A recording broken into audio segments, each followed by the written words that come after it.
November 5, 1975. A logging crew driving through Arizona's Sitgreaves National Forest spots a hovering disk. One logger steps out to look, and a concentrated blue-green beam shoots from the craft, throwing his body through the air. His crew fled in terror. When they returned to the clearing, he was gone. Encounters like this lacked any clear pattern or known motive, leaving witnesses helpless against an unpredictable force. That logger was Travis Walton. His experience became the defining narrative of early abduction folklore, a deeply personal, highly localized trauma. For decades, reports like Walton's poured in from around the globe. To the public, it looked like a scattershot collection of bizarre, unrelated incidents that defied logical classification.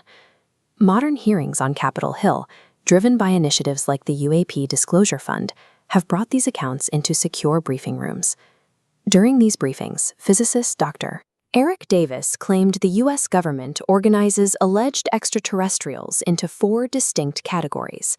He suggests this allows analysts to view 50 years of disparate reports through a single lens, filtering chaotic data into a rigid intelligence dossier.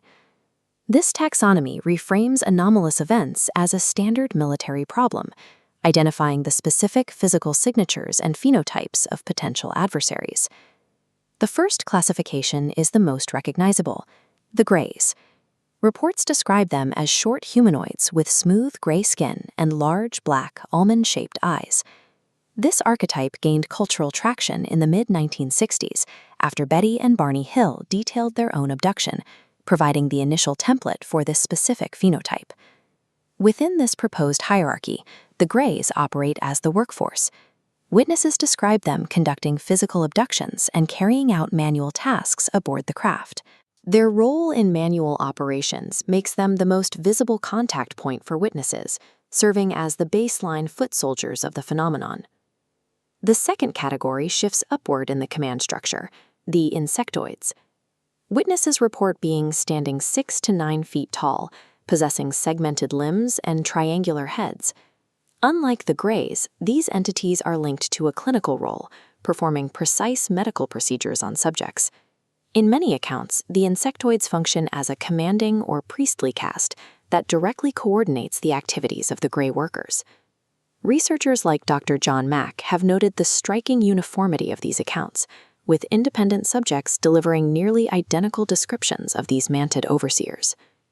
The third classification looks remarkably like us, the Nordics. This group is characterized by tall stature, blonde hair, and blue eyes, resembling humans of Scandinavian descent. Because of their human morphology, they are categorized as human passing, theoretically capable of blending into a bustling population center.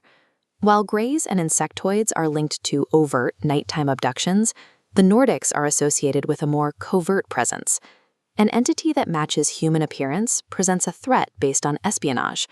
If these beings exist, their strategic value lies in their ability to infiltrate human society rather than conduct biological studies. The final category is the most aggressive, the Reptilians. Accounts describe a muscular reptilian build covered in scales. In the lore, these beings are characterized as a militaristic conqueror caste that operates with contempt for humanity. This category is steeped in controversy. Much of the narrative was popularized by David Icke, whose claims about shape-shifting leaders have heavily criticized roots in anti-Semitic tropes. Including reptilians in a briefing highlights the tension in modern ufology, forcing analysts to weigh reported witness data against the influence of fringe internet conspiracy. While descriptions of mantises and scaly warriors sound like science fiction, these specific profiles are now appearing in the testimony given to government chambers. This leaves us with 2 possibilities. Either these briefings reflect a literal biological catalog of visitors, or intelligence agencies are using these 4 buckets to process modern folklore. Applying this taxonomy to the UAP dataset creates a formal record, moving private testimonials into institutional databases. If Davis's briefing reflects an internal shift, disclosure advocates have moved to a specific task, mapping the tactical intentions of 4 specific types of visitors.